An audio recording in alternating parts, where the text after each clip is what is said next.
마다 고백하며 살아가는 우리의 입술이 되게 하여 주시오며, 오늘도 주님 앞에 나온 사랑하는 주의 백성들, 하나님 말씀을 통하여 예배를 통하여 그 사랑을 확인하고 그 사랑을 받아 오늘 우리의 심령 속에 저장하고 돌아가는 시간이 될 수 있도록 축복하여 주옵소서. 말씀 가운데 하나님의 성령이 함께하여 주시고 듣는 귀를, 듣는 마음을 허락하여 주시며, 말씀 가운데 하나님께서 우리에게 주시는 하나님의 뜻을 귀하게 발견하는 저희들이 되게 하여 주옵소서. 이 모든 것을 예수님의 이름으로 기도하옵나이다.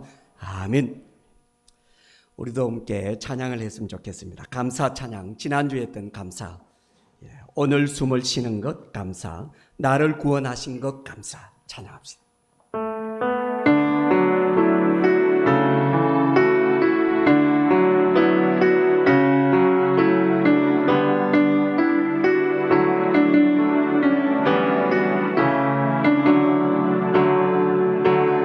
오늘 숨을 쉬는 것 감사,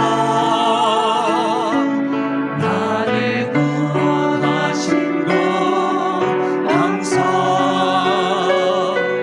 내 뜻대로 안 돼도 주가 인도하신 것,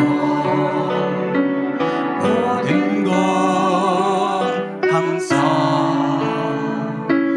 내게 주신 모든 것 감사, 내가 가져가신 것 감사, 내게 고난 주셔서 지금 알게 하신 것, 모든 것 감사. 주님 감사해요, 주님 감사해요, 내가 여기까지 온 것도 은혜. 주님 감사해요, 주님 감사해요, 주님 감사해요, 나를 사랑하신 주 사랑 감사합니다. 항상 주 안에 있을 감사, 참된 소망 주심도 감사, 나 같은 사람도 자녀 삼아 주신 것, 모든 것 감사. 주님 감사해요, 주님 감사해요, 주님 감사해요, 내가 여기까지 온 것도 은혜. 주님 감사해요, 주님 감사해요, 주님 감사해요, 나를 사랑하신 주 사랑 감사. 주님 감사해요, 주님 감사해요, 주님 감사해요, 내가 여기까지 온 것도 은혜. 주님 감사해요, 주님 감사해요, 주님 감사해요, 나를 사랑하신 주 사랑 감사합니다. 할렐루야. 우리 하나님께 영광의 박수 올려드리겠습니다. 옆에 분 보면서 이렇게 인사해 봅시다. 저 옆에 앉아주셔서 대단히 감사합니다. 오늘 집에 돌아가서 꼭 이 말씀을 기억했으면 좋겠어요. 좋은 것만 보고 좋은 것만 말합시다. 만 보고 좋은 것만 말합시다. 이게 우리 교회 슬로건입니다. 뭐 나쁜 것 보기를 시작하면은 한도 끝도 없지만은 좋은 것 보면은 굉장히 나 자신도 행복해집니다. 단점 찾으러 가지 말고 지적질하지 말고 그냥 그저 좋은 것 보면 내가 행복하고 내가 건강하다라는 사실을 알고 늘 좋은 것만 찾는 우리 양지돌교의 모든 성도들이 될 수 있기를 주님의 이름으로 축복합니다. 징비록이라는 책을 제가 언젠가 소개해드린 이야기가 있는데요, 유승용이라는 분이 집필한 임진왜란 전란사로 역사적 참극을 통해서 오늘을 살아가는 우리를 돌아보게 하는 통한의 기록이라는 평가를 얻고 있는 책입니다. 조선 최고의 명재상 유승용 아시죠? 7년여 년에 걸친 이 전란 동안에 일어난 이야기들을 수록을 한 건데, 백성들이 얼마나 참혹한 현실을 살고 있는지 그것들을 낱낱이 기록합니다. 소위 말해서 일본의 만행들이죠. 그리고 그러한 가운데서도 조선의 문제점이 무엇이냐? 이 조선의 문제점은 다른 것이 아니라, 왕조도 무능한 왕조였지만은 백성들은 서로 당파 싸움에 휘말려가지고 정쟁, 서로 네가 옳으니 내가 옳으니 너는 죽일 놈이니 나는 살릴 놈이니 하면서 싸움이, 그래서 이 나라의 비극을 맞이하게 되었다. 그래서 그의 책 이름을 징비록이라 이렇게 썼어요. 징비록이라는 것은 이건 시경에 나오는 말로서 뜻이 이렇습니다. 지난 일을 경계하여 후한을 대비한다라는 뜻을 가지고 있어요. 지난 날을 경계하여 후한을 대비한다. 한번 따라해 봅시다. 지난 날을 경계하여 지난 날을 경계하여 후한을 대비한다. 후한을 대비한다. 그렇습니다. 여러분, 미래를 대비하지 않으면 개인이든 국가든 희망이 없습니다. 곧 망하게 되는 것이도 어떤 민족이든 말이집니다. 제 사무실에 어떤 청년이 왔습니다. 그 청년하고 저하고 뭐 좀 일이 있어서 일도 하고 저를 도와서 제 사무실에 지난 화요일 날에 왔는데요. 따르릉 그 청년에게 전화가 옵니다. 핸드폰으로 전화가 왔는데, 보니까 군대 옛날에 해병대에서 같이 근무한 동료라고 그렇게 하면서 막 전화를 주고받는 거예요. 이 청년은 제가 있으니까 빨리 전화를 끊으려고 하는데 상대방에서 안 끊고 친구니까 자꾸 얘기를 겁니다. 그러면서 하는 얘기가 합니다.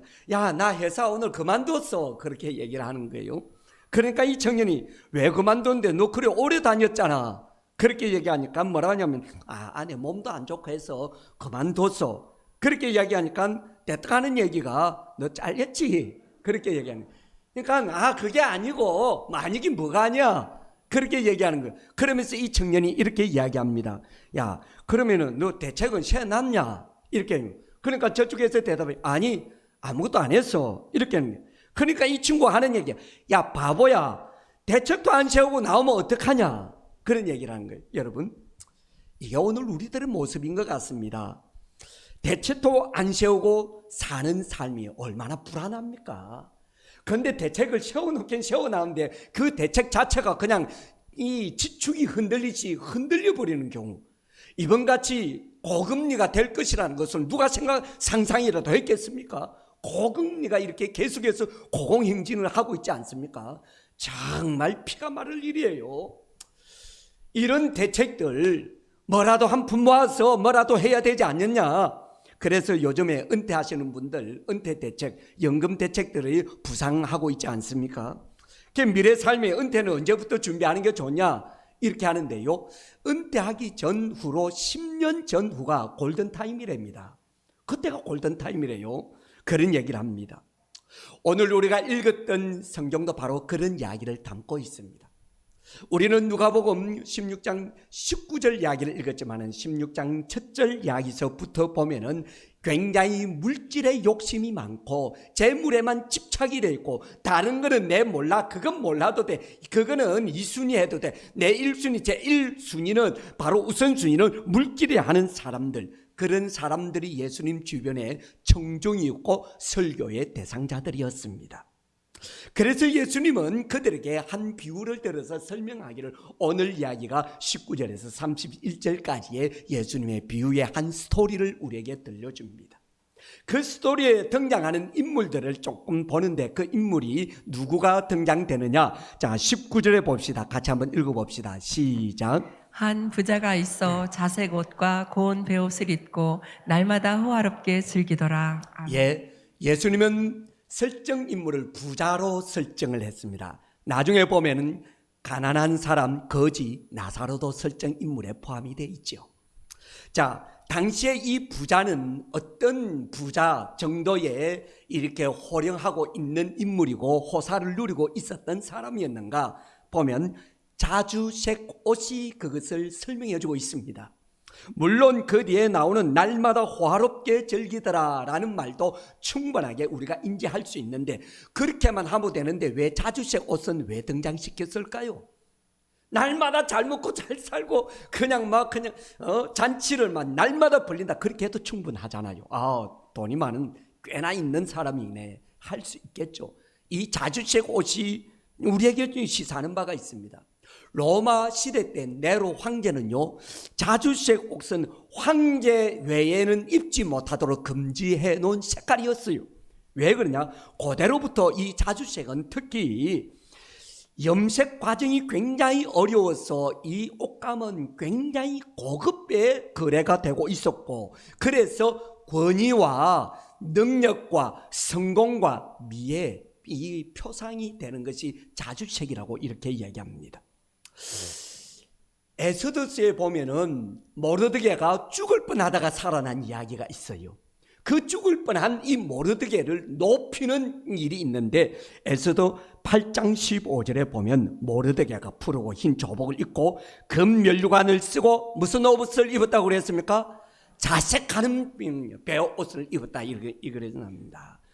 배 겉옷을 입었다. 자주색입니다. 이걸 입었다는 거예요. 다니엘서도 가만히 보면은 다니엘을 통치하였던 그때 당시 벳살사레라는 왕이 있었는데, 이 사람이 어느 날 갑자기 벽에 막 소문이 나타나가지고 글을 쓰는 거예요. 깜짝 놀래가지고 술객들 다 모아가지고 이걸 좀 해석을 해봐라. 내가 도무지 해석을 못하겠다. 사람들이 쉽게 나서려고 하겠습니까? 그거 어려운데. 그러니까 하는 얘기가, 야, 이 글을 해석을 하면은 내가 자색 옷을 입혀줄게. 또 거기 자주색 옷이 나옵니다.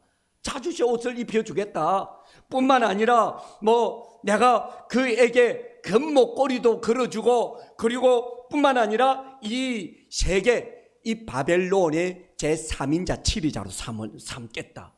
어마어마하게 큽니다. 자, 확인에 들어가는데요. 자, 다니엘 5장 7절입니다. 우리 확인해 봅니다. 시작. 왕이 크게 소리질러 술객과 갈대아 술사와 점장이를 불러오게 하고 바벨론 박새들에게 일러 가로되, 물론 누구든지 이 글자를 읽고 그 해석을 내게 보이면 자주 옷을 입히고 금사슬로 그 목에 들이우고 그로 나라의 셋째 7위자를 삼으리라 하니라.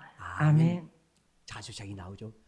이게 옛날부터 꽤 인기가 있는 거고 아무나 입지 못하는 거예요. 일반 서민들은 꿈도 꾸지 못하는 거예요. 자주색 옷을 입었다는 것은 상당한 권위와 능력을 상징한다고 보는 거죠. 이렇게 해서 이 다니엘이 발탁이 돼서 그 벽에 써 있는 이 글을 해석할 수 있다 하니까 하는 얘기가, 내가 네한테 자주색 옷을 입혀줄게, 이렇게 이야기하는 거예요. 목에는 금사슬로 내가 이 나라의 세 번째 7위자로 삼아줄게. 그러면서 결국 다니엘이요, 보면 다니엘 5장 29절에 자주색 옷을 입는 것을 볼 수가 있습니다. 이 자주색 옷이 이거 어떻게 된 거예요? 이 자주색은 무슨 색깔인데 이렇게 꽤 인기가 있는 것이죠? 보니까요, 자주색 염료를 개발한 게 이 전설에 의하면 헬라크레스가 자기 그 개가 이 고동 소라 있죠, 소라를 주워 먹었는데 그 주둥이가 자주 색깔로 바뀐 거 보고 염료를 발견했다라는 전설이 전해 내려오기도 합니다. 그래서 이 자주색을 만든다는 것은 되게 힘든 거다, 아마 이런 과정들이 있어서 그랬던 것 같아요.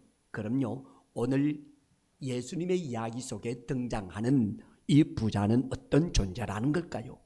돈 있죠, 권력 있죠, 성공한 사람이죠. 일반 서민은 꿈도 꿀 수 없는 사람, 감히 우러러 볼 수 없는 그 위치에 있는 사람임에 분명합니다. 반면에 설정인물 한 사람이 더 등장하죠. 나사로, 거지. 이 사람은 온몸에 피부병이 있었고요, 그리고 부자의 상에서 떨어지는 그 부스러기로 가지고 자기 배를 채우고 있고, 심지어 개들이 와서 그 헌대를 핥고 있었다. 형편을 생각하면 상상하면 이루 말할 수 없이 정말 불쌍하기 그지없죠. 여러분, 그런데 이런 생각을 해보셨습니까? 이 사람이 왜 이 부자 이 집에 또 이 대문 앞에 앉아 있단 말인가? 다른 데 가지. 여러분, 이것도요 상당한 능력이 있어야 거기에 앉을 수 있어요. 남대문이나 아니면은 그 서울 남대문 같은 경우 또는 부산 자갈치 같은 경우 재래시장 보면 자판대 놓고 파는 사람도 있잖아요. 유아컵 끌고 그 자리 싸움이 대단합니다. 왜냐하면 이게 시장 보러 오는 손님들이 많이 있기 때문에 그 자리에 있어야지. 저기 아무도 오지도 않는데 그 자판 깔아놓고 있어 보십시오. 하나도 못 팝니다. 그래서 목이라는 게 있어요. 길목이라는 게 좋은 곳을 차지하려고 하죠. 웃돈을 주더라도. 그런데 그런 차원에서 보면 이 나사로 이 상당히 참 거지이고 이 가련하고 불쌍한 사람인데 오늘 이 사람이 차지한 이 부자의 대문은 목이 좋은 자리입니까? 안 좋은 자리입니까? 놀부의 집에 앉아 있었다면 이 사람은 엄청나게 뺨을 많이 맞았을 수도 있어요. 그런데 이 부자는 이 나사로 거지에게 해꾸짓하지 않잖아요. 그리고 상에서 간혹 이 부자들은 날마다 즐기니까 떨어지는 부스러기가 상당하죠. 그 부스러기만 해도 상당한 이 위로를 얻는 이런 차원이라고 보죠. 저는 그렇게 봅니다. 그 다음에요, 개들이 와서 그 헌대를 핥았대요. 아이고, 안 됐다. 저는 그 반대로 봐요. 왜냐하면은 여러분, 없는 사람이 소독을 할 거지가 있게 이런 그 의약품이 있겠습니까? 수건이 있습니까? 뭐가 있습니까? 몸을 깨끗하게 정결할 게 뭐가 있습니까? 그런데 개가 와가지고 그 헌대를 쫙 핥아주니까 깨끗해지고 그거 상당히 괜찮겠네 하는 이런 생각을 안 가져보셨습니까? 요즘에 애견가들이 많이 생겨가지고 집에서 다들 우리 라인도 보면요, 전부 다 강아지 다 키웁니다. 강아지가 얼마나 똑똑한지 아십니까? 주인이 아닌 데는 안 따라갑니다. 주인 아닌 사람이 다가오면 막 그냥 이빨 드러나고 짖으려고 그래요. 그런데 주인이 오면요, 막 꼬리치고 좋다고 막 덤비면서 뭐 해야 하는 줄 아세요? 혓바닥 어떻게 해요? 혓바닥을 내고 주민을 한다고요. 그래서 꼭 그 주인은요, 그 강아지 좋다고 자 그런 표현을 죄송한데, 야 엄마야 엄마 뽀 해가지고 뽀 한다니까요. 우리 집 사람은 그걸 되게 안 좋아해요. 저 강아지가 돌아다니면서 그 개똥 킁킁거리고 맡아가지고 이 혓바닥 가지고 막 그 주인을 일하는데 그게 질린다는 거예요. 그래도 주인은 안 그렇거든요. 아이고 엄마야 안아서 뽀 하면 막 그냥 자기 주인 왔다고 좋다고 온 천지사방이 다 하른단 말이죠. 그거 상상해 보십시오. 나사로하고 이 개하고 사이를 한번 생각해 보셨어요? 이 헌대를 핥아준답니다. 주인 아니면 제가 안 간다고 그러잖아요.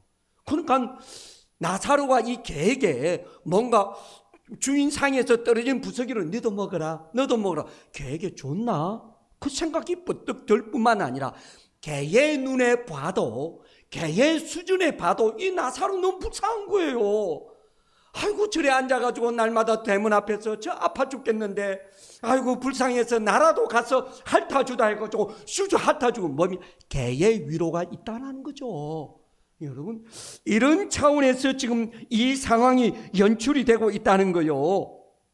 이 보면은 우리 여기서까지 이 그림을 우리가 일단 접어두고 한번 생각해 볼 게 있습니다. 나사로는 어떤 차원에서 참 나사로가 존경스럽고 어떤 차원에서 참 나사로는 참 좋은 사람일까 보니까 다른 것이 아니라 성경이 아브라함이 하는 이야기는 그런 이야기를 합니다. 저는 세상에 있을 때 고난을 당했다. 너는 세상에서 잘 살다가 왔으니까 이 땅에서 하늘 아래서 너는 고난 당하는 거 맞고 쟤는 세상에서 고산 당했다. 그러면요, 고난이라는 걸 우리가 생각해 볼 때에 고난 안 당하는 사람이 누가 있습니까? 다 당하죠. 어떤 고난을 어떻게 당하는가 그게 다를 겁니다. 내가 뭔가 잘못해가지고 아이고 내 욕심 때문에 당하는 환난과 고난은요 누가 쳐주지도 않습니다. 내가 그 봐라, 네 그럴 줄 알았다. 네 욕심 낼 때 내가 알아봤다. 그렇게 하면 누구도 인정하지 않아요. 그런데 이런 거는 주를 위하여 헌신하고 주를 위하여 봉사하는 중에서 내가 당하는 어려움이 있을 때에 사람들은, 믿는 사람들이 있다니까, 아이고 참 집사님 수고하는데 그래 참 고생이 많다, 힘드네. 여러분 어떻습니까? 그런 거예요. 고난을 당했다라는 것은 이 고난은 그냥 그가 무지해서 또는 무능해서 당하는 고난이 아니라는 것점은 우리가 알아야 되는 거예요. 이 고난 속에서요 두 사람이 딱 극명하게 차이점이 납니다. 한 사람은 지금 이 나사로 같이 고난 중에서도 아이고 내가 왜 태어났느냐, 우리 부모가 나를 왜 이렇게 만들었느냐, 내가 이 신세 막 날마다 수면제 모아가지고 내가 약 털어 넣을 거야, 이렇게 막 그냥 날마다 그렇게 신세 한탄하고 있는 사람도 고난 당하는 사람 중에 있잖아요. 그런데요 나사로를 보십시오. 아무 말 하지 않나요? 고난 중에 분명하게 있는 걸 봤어요. 그런데 나사로는 절대로 불만, 신세 한탄을 하지 않는다는 것. 이거 오늘 우리가 그가 없다고요? 그들의 영성도 없나? 그 마음도 없나? 그 신앙도 없나? 그건 아니더래요. 물질이 단지 없을 뿐이고, 물질이 없었기 때문에 병원에 가서 치료받을 시기와 치료를 못 받아서 그랬을 뿐이지, 그에게 물질이 있었다면 달랐을 거예요. 그러나 그의 그 내면의 정신, 그 마음, 영성을 보니까 고난 중에서도 불평하고 원망하지 아니하더라. 이건 오늘 우리가 봐야 되지 않을까요?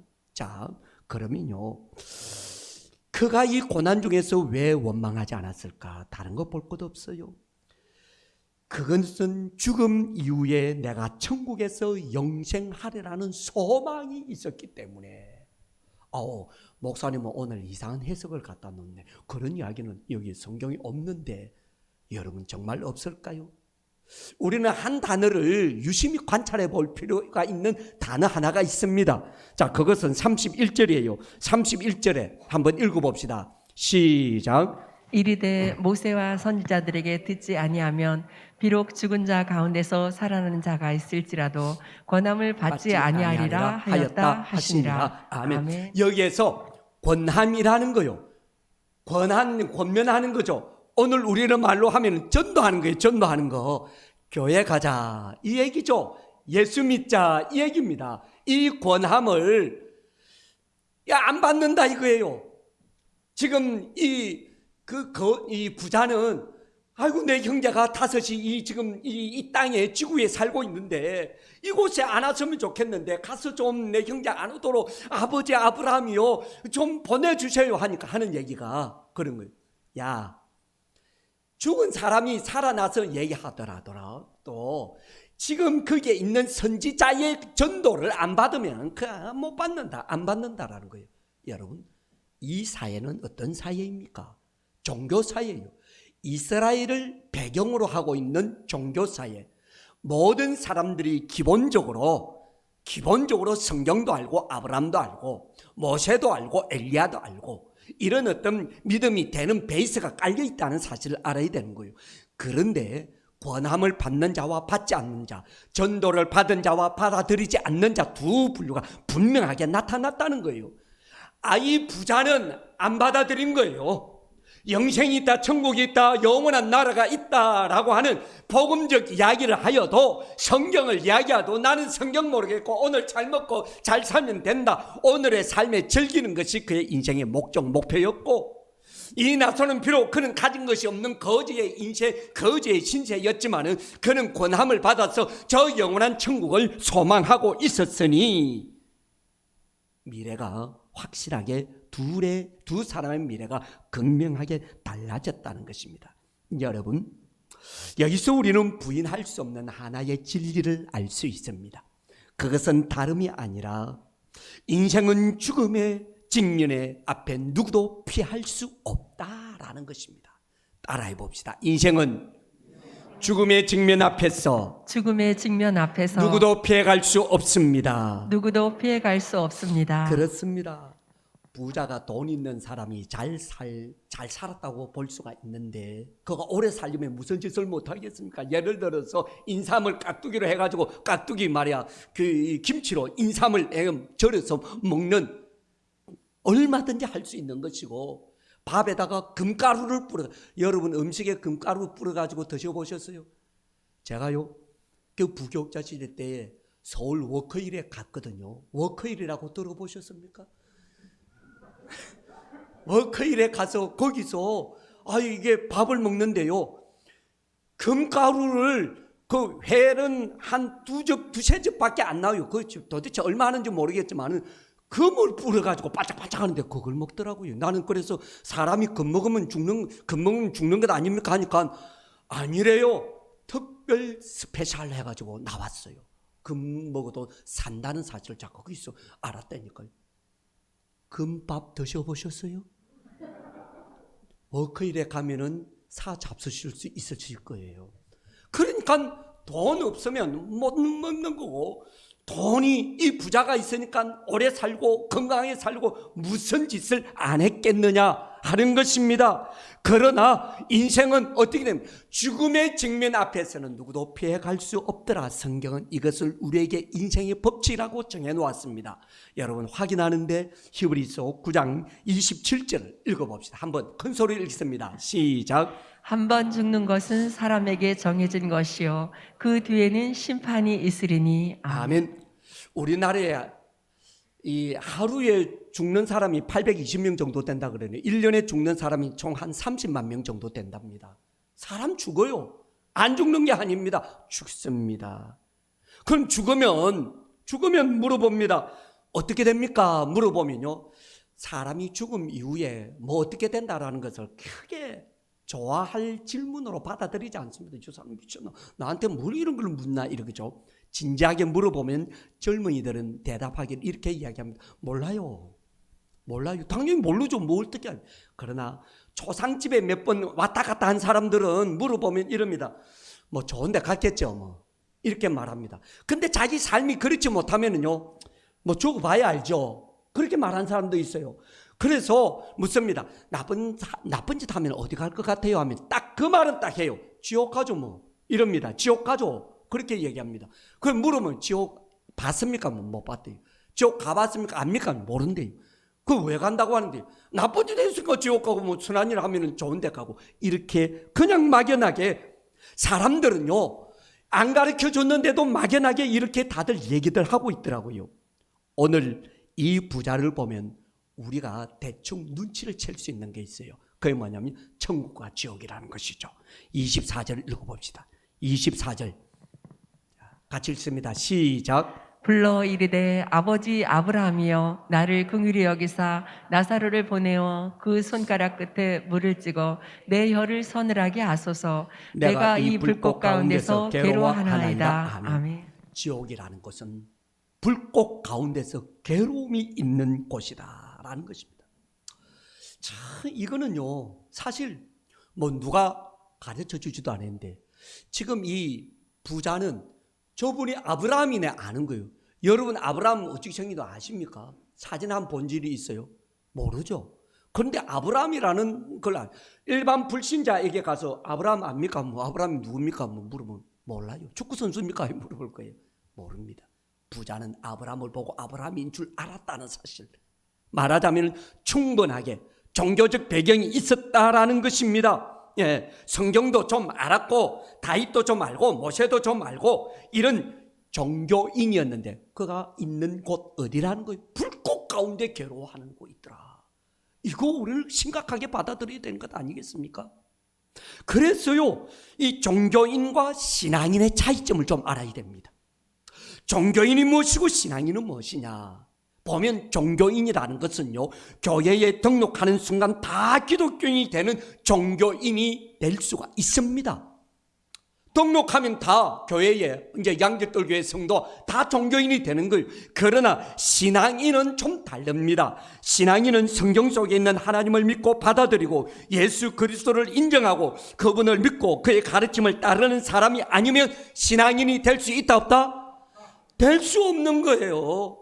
그래서 차이점이 나타납니다. 그래서 이 종교인은 예배를 중요하게 안 여깁니다. 시간 나면 예배 드리고 시간 안 나면 예배 안 드려도 된다는 사람이 종교인이고, 신앙인은 죽어도 예배 드려야 되겠다고 목숨을 걸어요. 이게 좀 달라요.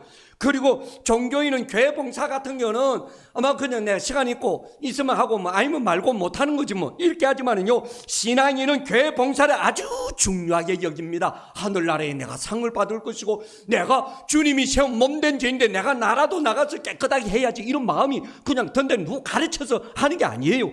그리고 종교인과 신앙인 중에서 종교인은요, 전도하는 일에 별 관심이 없습니다. 신앙인은 전도를 하고 싶은 마음이 생긴다니까요. 왜냐하면 그게 성령이 내 안에서 그런 마음을 동하게 해주거든요. 그리고 종교인은 기도하지 않으나 신앙인은 하나님의 응답으로 내가 참 이 세상 살아가리라 하고 기도의 힘으로 산다고 막 믿고 기도 자리에 나온다니까요. 이게 달라요. 종교인은 설교를 하나의 강연, 오늘 목사 강연 잘 들었습니다 이렇게 말하면, 신앙인은요, 이 설교를 하나님이 지금 나에게 말씀해 주시는 하나님의 음성으로 드러낸다는 거예요. 그래서 다른 거예요. 제가 말하기를 또 볼 때요, 종교인 되는 거는 너무 쉬워요. 어렵지 않아요. 교회 오면 되는데 그게 뭐 어렵습니까? 그냥 앉아서 이따가 예배 드리고 가면 되는데. 그러나 신앙인은요, 어렵다라고 하는 것보다도 더 심오합니다. 더 깊습니다. 무게가 있어요. 더 진중해집니다. 삶의 가치가 더 무게중심이 간다라는 것을 오늘 우리가 볼 수가 있는 것입니다. 여러분, 모세 아시죠? 모세가 시편을 통해서 우리의 인생에 참된 지혜가 무엇이냐라고 이 세 가지를 우리에게 이야기했는데, 시편 90편은 모세의 시편이에요.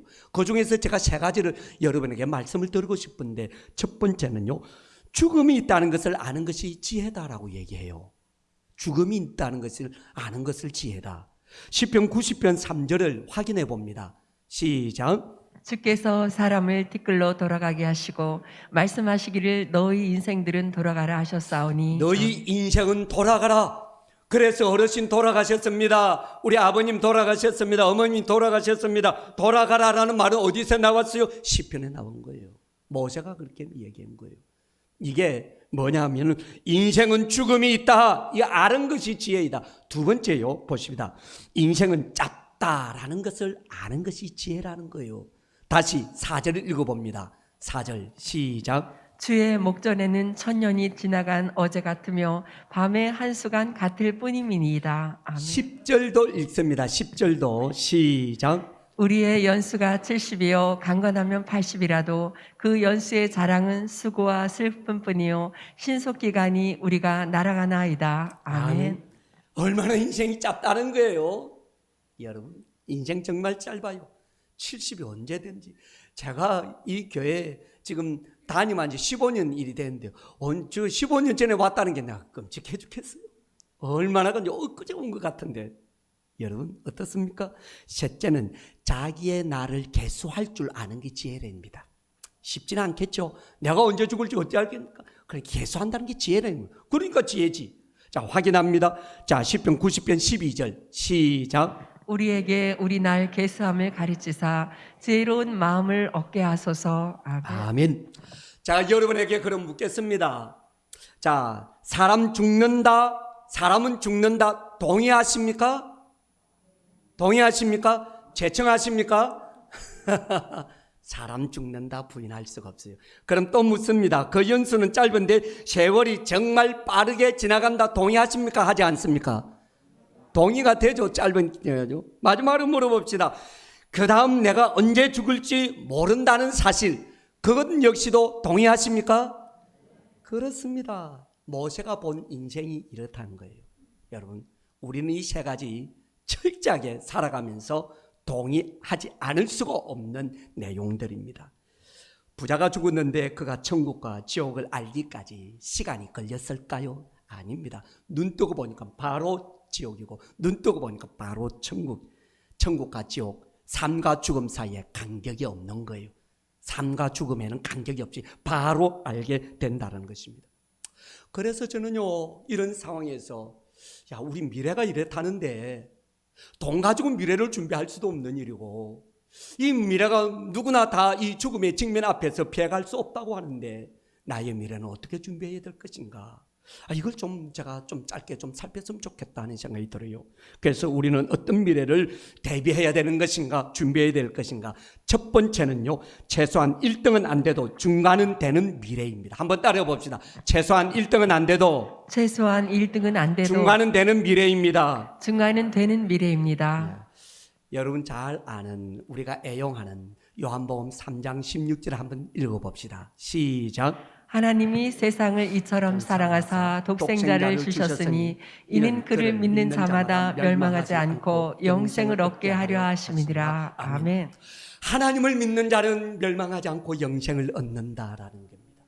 우리의 미래가 불확실한데 천국과 지옥이 있다는 걸 확실히 알고 있는데, 그래서 오늘 우리는 나는 종교인이 될 것인가 신앙인이 될 것인가 이 중간 사이에 나의 위치를 정확하게 옮겨야 될 것도 오늘 도전을 받고 있는데, 믿어야, 예수를 믿어야 영생을 얻는다는 이 말씀 앞에서 오늘 우리가 우리 자신을 돌아본다면 나는 어떤 믿음의 사람이 되어야 될 것인가, 이 수준 앞에서 오늘 우리가 고민해야 되지 않겠습니까? 여러분, 사도행전을 가만히 성경을 보면요, 믿음에도 여러 종류가 있는데 저는 세 가지로 줄여서 말씀을 내드리보면, 교회의 기초를 놓는 믿음도 있어요. 이건 누가 했냐? 베드로가 그렇게 했어요. 그리고 돌이 날라오더라도 오직 하나님 여호와여 찬양합니다 하는 믿음도 있었어요. 순교적 믿음, 스데반이 바로 그런 믿음이에요. 그리고 아프리카 지역까지 그 열방을 향해서 나가서 선교하는 선교적 믿음을 가진 사람도 있어요. 도마 같은 인도에 가서 빌립같이 아프리카 같은 전도하는, 와, 믿음 되게 좋은 사람 많네. 여러분, 그런 믿음 될 수 있겠습니까? 좋기는 한데 쉽지는 않죠. 우리나라에도 참 존경받을 만한 믿음의 사람, 여인의 몸으로서 난 사람이 있었는데, 문중경 전도사, 언제 제가 한번 여러 말씀을 드린 적이 있어요. 이 문중경 전도사님은 신안 앞바다에 다니면서 그 섬들에 100개 교회를 개척하고 100명의 영적 지도자들을 만들어낸 위대한 인물입니다. 이분이 옛날에 돛담배 타고 다니면서 복음을 전했어요. 많은 가난한 사람들에게 좀 헐벗던 사람들을 위로해주고, 어머니들이 옛날에 아이를 낳을 때 산파가 없었으니까 산파 역할도 해주는, 그래서 한국의 테레사라는 별명을 가지고 있는 분입니다. 대단한 분이죠. 와, 이런 믿음, 교회의 기초를 놓을 만한 그 베드로 같은 믿음도 좋지만은 우리한테는, 저한테는 조금 부담이 되겠죠. 스데반같이 돌이 날라오는데도 하나님 하면서 순교하는 거, 그거 그날 돼봐야 알지. 내가 지금 순교 믿음이 있습니다. 그거는 잘 모르는 일이고, 저기 아프리카까지 인도까지 가서 순교하는 믿음, 그거는 선교사님들 특별히 은사 받아야지 내가 그거 어떻게 가느냐고. 나는 선교한 것만 해드릴 뿐이지만 그런 건 좀 저는 아직은 생각 못 해봤습니다. 그럼 나의 믿음은 뭐예요? 나의 믿음은 뭐냐라는 거예요. 그러니까 오늘 우리가 미래를 대비하는 저 영원한 하나님 나라의 그 믿음을 오늘 우리가 갖자라고 이렇게 이야기하는데, 여러분, 우리 믿음은 어떤 믿음이어야 되는가? 저는 그래서 이런 겁니다. 그들의 믿음을 1등짜리 믿음이라고 하면은 꼴찌 믿음도 있을 거예요. 그냥 막 개털모자만 쓰고 왔다 갔다 하는 이런 정도, 그 정도는 안 되더라도 중간 정도, 1등은 안 돼도요 중간 정도, 꼴찌는 면해야죠. 그러지 않습니까? 전도 대장은 안 돼도요 전도 꼴찌는 하지 말고, 기도 대장은 안 되더라도 기도 꼴찌는 하지 말고, 예수를 평생 믿었다 하는데 정말 보면 믿는 건지 마는 건지 우리 하는 이야기가 있어요. 나이롱 집사, 어떤 사람은 나이롱 집사를 이렇게 말하는 사람도 있어요. 잡사다고 말하는데, 그러니까 여러분, 1등은 안 돼도 꼴찌는 면하자 하는 것이 제 주장이에요. 이런 찬양 혹시 아는지 모르겠네요. 저 높은 우주에 천국을 만들고 주 믿는 자를 오라네. 주 언제 오실지 아무도 모르나 날마다 점점 가까워오죠. 19, 8, 7, 6, 5, 4 구원받기 늦지 않아요. 셋둘 구름 타고 다시 오실 날 날마다 점점 가까워오죠. 혹시 들어보신 분 손 들어보십시오. 이건 유치부 나와야 돼요. 주일학교 다녀야 이게 찬양하는 거예요. 이야, 얼마나 좋습니까? 여러분, 오늘 우리는 주님이 그럽니다. 저 높은 우주의 천국을 만들고 주 믿는 자를 오라고 부르잖아요. 오늘 우리가 주 믿는 참된 믿음, 바른 믿음, 온전한 믿음, 꼴찌 믿음이 아니고 1등 믿음은 안 되더라도 중간 믿음이라도 가지고 여러분 나아가는 자 될 수 있는 저와 여러분이 될 수 있기를 주의 이름으로 축복합니다. 두 번째, 이제 두 번째로 끝날 거예요. 두 번째는요, 영적 보험금을 많이 탈 수 있는 미래가 준비되어야 될 것 같아요. 한번 따라해 봅시다. 영적 보험금을 많이 탈 수 있는 미래입니다. 많이 탈 수 있는 미래입니다. 보험금을 많이 타려면 어떻게 해야 됩니까? 보험 많이 들면 많이 타는 거죠. 그렇습니다. 그 보험금 때문에 인륜이 깨어지고 가정 파탄나고 그냥 칼부림 부러지고 얼마나 이 세상에 희한찬란한 사건 사고들이 얼마나 많이 일어납니까? 그런데 천국 보험은 내 사고 터졌다는 소리 한 번도 못 들어봤어요. 천국 보험은요 사고 터지지 않습니다. 예수님은 분명하게 말씀하시기를요, 마태복음 25장 34절 말씀에 한번 읽어봅니다. 시작. 그때 임금이 그 오른편에 있는 자들에게 이르시되 내 아버지께 복을 받을 자들이여 나와 창세로부터 너희를 위하여 예비된 나라를 상속받으라. 아멘. 예비된 나라, 하나님 나라가 존재하고 있다는 사실, 그 나라를 상속받으라고 말합니다. 그러면 그 나라는 어떤 자가 상속받을 수 있는가? 자, 여기에서요, 예수 믿는 사람들 정신 차리고 예수 믿어야 돼요. 바로 이런 이야기 때문에. 그런데 25장 35절 36절 한번 읽어봅니다. 시작. 내가 줄일 때에 너희가 먹을 것을 주었고 목마를 때에 마시게 하였고 나그네 되었을 때에 영접하였고 헐벗을 때에 옷을 입혔고 병들었을 때에 돌아보았고 옥에 갇혔을 때에 와서 보았느니라. 예. 오늘 우리 이웃을 돌아보는 자가 되라는 거예요. 이웃에 줄이는 자도 있고 목마른 자도 있고 헐벗은 자도 있고 병드는 자도 있고 옥에 갇힌 자도 있는데 그들에게 그리스도의 사랑을 나눠줄 수 있는 사람, 이런 사람들, 그 나라를 상속받을 사람들이라는 거예요. 예수 믿었다는 것 그 하나만 가질 것이 아니라 오늘 우리는 이웃에게 그리스도의 사랑을 온전히 나눠줄 수 있는 좀 수준이 좀 돼야 되지 않느냐는 거예요. 그래서 야고보서 4장 17절을 읽어봅니다. 시작. 그러므로 사람이 선을 행할 줄 알고도 행하지 아니하면 죄니라. 무엇이 천국 보험이겠습니까? 무엇이 천국 보험이겠어요? 돈 넣는 것이겠습니까? 이웃을 하나 사랑의 성김 아니겠습니까? 예수님께서 우리가 지켜야 될 큰 계명이 있는데 마가복음 12장 30절에서 31절을 보면 내 마음을 다하고 목숨을 다하여 뜻을 다하여 힘을 다하여 주 너의 하나님을 사랑하라 하신 것이요, 둘째는 이것이 내 이웃을 내 몸같이 사랑하라 하신 것이라. 내 이웃을 내 몸같이 사랑하라. 이게 그리스도의 정신이라는 거예요. 사도 바울은 바로 그 말씀을 담아서 갈라디아서 6장 9절에서 이렇게 이야기해 주고 있습니다. 같이 읽습니다. 시작. 우리가 선을 행하되 낙심하지 말지니 포기하지 아니하면 때가 이름에 거두리라. 아멘. 부자는 아브라함도 알았지만 그에게 한 가지 부족한 것이 있다면 자기의 대문 아래 앉아 있는 병든 영혼에 대하여 관심을 두지 않았다는 거예요. 이 지금 종교 사회라고는 이스라엘 사회의 개는요, 이스라엘은 취급을 안 합니다. 이방인들을 개로 취급하고, 그런데 나사로라는 이름의 사람은요, 이스라엘 사람 같은 동족이지 다른 이방인이 아니에요.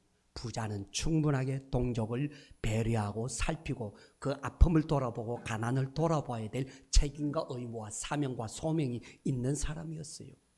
그런데 그 이방인도 아니고 이방인보다도 더 못하는 짐승 개마저, 개가 와가지고 그의 헌데 그 불쌍한 일을 보고 위로를 해주는 것을 보십시오. 너는 개보다도 어떤 인간이라는 거예요? 개보다도 못한 인간이라는 거예요. 여러분, 이래 살았어야 되겠습니까? 수준대로 살아야죠. 부자이면 부자의 수준이 있을 것이고, 가난한 자는 가난한 자의 수준이 있을 것이고, 믿는 사람 종교인이면 종교인의 수준이 있을 건 아닙니까? 수준에도, 개의 수준에도 못 미치는 오늘 이 부자의 이 형태를 성경은 고발하고 있는 거예요. 지금 제가 서두에서 말씀드렸다시피 물질에만 관심 있고 다른 것에 전혀 관심 없는 바로 그들의 영적인 수준이, 죄송합니다, 개보다도 못하다는 겁니다. 말씀을 맺습니다. 1940년도에 프랑스에 앙리 사레르라는 사람이 억울하게 살인 누명을 쓰고 감옥에 들어가가지고 이 사람이 감옥에 탈출했어요. 탈출하는 걸 보고 이 사람이 너무나도 대단하니까 이 사람을 그 모델로 해가지고 영화를 만드는데, 혹시 빠삐용이라고 영화 들어보셨어요? 빠삐용, 옛날에 우리 어렸을 때 많이 봤는데 그 빠삐용의 영화가 바로 이 실제 인물을 가지고 만든 영화예요. 빠삐용의 이 빠삐용이 꿈에서 이제 그 재판관을 만나가지고 대화하는 그 대화를 보면 이런 대화가 나옵니다. 재판관님, 저는 결백합니다. 저는 살인을 하지 않았어요. 잘 아시지 않습니까? 그렇게 얘기하니까 재판관이 그럽니다. 그래, 넌 사람을 죽이지 않았어. 넌 살인하고 관계가 없어. 그러니까 빠삐용, 그런데 왜 제가 이런 고통을 받아야 되는 겁니까? 억울합니다. 이렇게 얘기하는 거예요. 그러니까 그 심판자가 하는 얘기, 이런 얘기합니다. 인간으로서 가장 큰 죄는 바로 인생을 낭비한 죄야. 너는 인생을 낭비한 죄 때문에 감옥에 들어와 있는 거야. 그러니까 이 빠삐용이 마지막에 이렇게 여운을 남겨요. 네, 인생을 낭비한 죄? 그렇군요. 그렇다면 나는 유죄군요. 유죄. 그게 나옵니다. 여러분, 오늘 우리에게는 시간이 많을 것 같지만 사실 시간이 많지 않습니다. 다음에 예수 잘 믿으면 되지, 그건 내 생각이지, 그때 가서 어떻게 될지도 모릅니다. 주어진 시간에서 여러분 정말 예수 잘 믿었으면 좋겠습니다. 성도는 어떤 미래를 준비해야 되는가? 최소한 1등은 안 돼도 나는 중간이라도 믿어봐야지. 그러면 여러분 정말 잘하는 거예요. 오늘 우리는 어떤 미래를 준비해요? 영적인 복음을 많이 탈 수 있는 선한 일에 인색하지 마세요. 도와주는 일에 아깝게 여기지 마세요. 도와주는 일을 즐겁게 여기고 구제하고 선교하는 일을 감사하게 여기고, 그렇게 할 수 있다는 것이 얼마나 좋습니까? 못해서 못하는데. 그런 저와 여러분이 될 수 있기를 주의 이름으로 축원합니다. 이 시간에 우리 함께 기도합시다. 기도하실 때요, 제가 기도의 제목 3가지를 여러분에게 드리도록 하겠습니다. 합심해서 기도하는데요, 먼저는 미래 사회는 급속도로 변하고 있습니다. 우리가 상상하지 못했던 세계들이 다가오고 있는 현실에 살고 있습니다. 영원 불멸의 진리는 개인의 종말인 죽음은 누구나 피해갈 수 없는 미래라는 사실입니다. 이 미래를 준비하고 개소할 수 있는 지혜를 달라고 오늘 우리가 기도했으면 좋겠고요. 두 번째는 신앙생활 하는 것도 대단하지만 조금씩 자기의 수준을 좀 높이는 것도 중요하다고 생각합니다. 대단하지는 못해도 추하지 않는 신앙생활을 할 수 있게 해달라고, 그러기 위해서는 믿음의 은사를 주시고 교회 생활이 재미가 있고 즐겁고 설교가 귀에 들어오고 가슴에 잘 새겨질 수 있게 해달라고 여러분 기도합시다. 세 번째는 하늘의 상급이 현실적이지 않기 때문에 관심들이 없지만은 그때 가서 회하지 않도록 지금의 삶에서 주께 충성하고 이웃에게는 사랑으로 섬길 수 있도록 하나님, 나의 마음의 문을 열어주옵소서. 이렇게 간절한 마음을 담아서 이 시간에 한 2-3분 동안 우리 합심해서 기도하겠습니다. 거룩하신 아버지 하나님, 감사합니다. 하나님, 오늘 말씀을 생각하면서 기도하기를 원합니다. 우리가 주여 미래의 사회, 어떤 나의